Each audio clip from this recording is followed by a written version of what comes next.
Sorry. Hello, my name is Johnny. I'm from Dalian Software Park, China. I guess I'm very excited to be here, first of all. Thanks.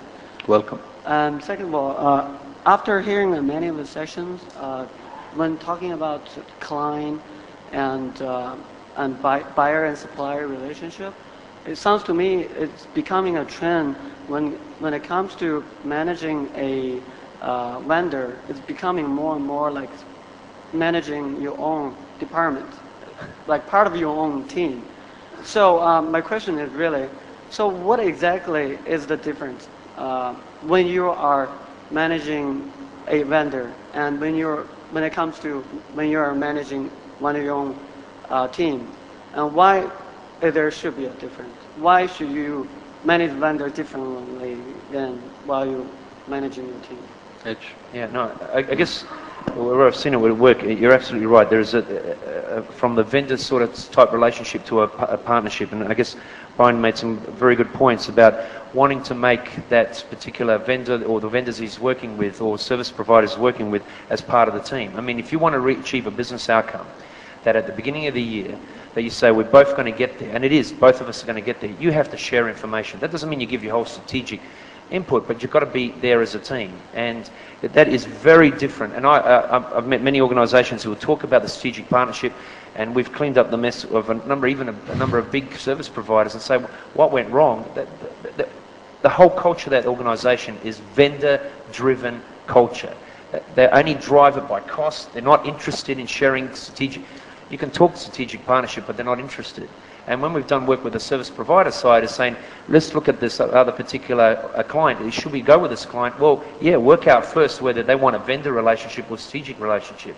And we do see a trend going forward that people want to share, and yeah, they're almost, I think, using the point Pradeep said, is an extended arm. And there is the organisations, I mean, I think, as Brian said, they really know their stuff. There's a lot of service providers who have got a lot of thought leadership who want to bring stuff to the table. As long as you can not act in a passive way, but in a more assertive way, trying to get that information working together, it is going to be that trend. I actually see that trend happening. Yeah, and the best practice organisations are doing it. Yeah, I think that's spot on. My guess, I don't know if you guys studied this, but my guess is that if you looked at the correlation between organizations that function well together, had good collaboration, and you looked at the outcomes and the value that was created, you'll find much more value than ones that are handled kind of hands-off and very informally, which is kind of intuitive because, you know, smart people exist everywhere and smart ideas exist everywhere. And if you don't have a model that's more inclusive, you tend to not get the insights from those smart people. It just gets funneled out via your formal communication process.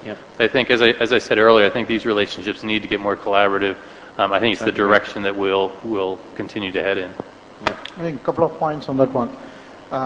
In a typical outsourcing situation, the difference is that in your own organization, you manage employees. Here, you manage a partnership. The whole thing is about what's the process by which you can transfer your whole governance through that layer called partnership governance. Okay, you're not managing employee by employee. Whereas if you take a transformational program, you're going to have typically people with the different badges working under a single badge. There, it becomes managing groups and managing individuals. Okay, so I think depending upon the engagement, whether you manage a layer of partnership or you are managed groups, it changes, and you got to have the right balance. Yeah, I think there's also cuts by function, that there are certain functions that you don't actually require high levels of collaboration because there's not a lot of things, it's a commodity or a utility, versus other ones where it's a highly creative or innovative activity, which I think is what Chandra is getting at, that you want to have that level of collaboration because you can unlock a lot of value from it. Yeah. Thank you. I think we're almost out of time now, so I would like to conclude by saying that there have been some really great points discussed. What Edge presented earlier, that outsourcing is here to stay. From our survey, we found out that it's growing. That's good news for India and many other countries which are playing in the space. The key messages were that we need to really start looking at the vendor relationship as more on a strategic basis, more as an extended arm, as an enterprise ecosystem. And we need to be creative about how we evolve at a strategic level. So I hope you found the discussions useful. Thank you very much. I just would like to announce that there's coffee served outside, so please help yourself. Thank you.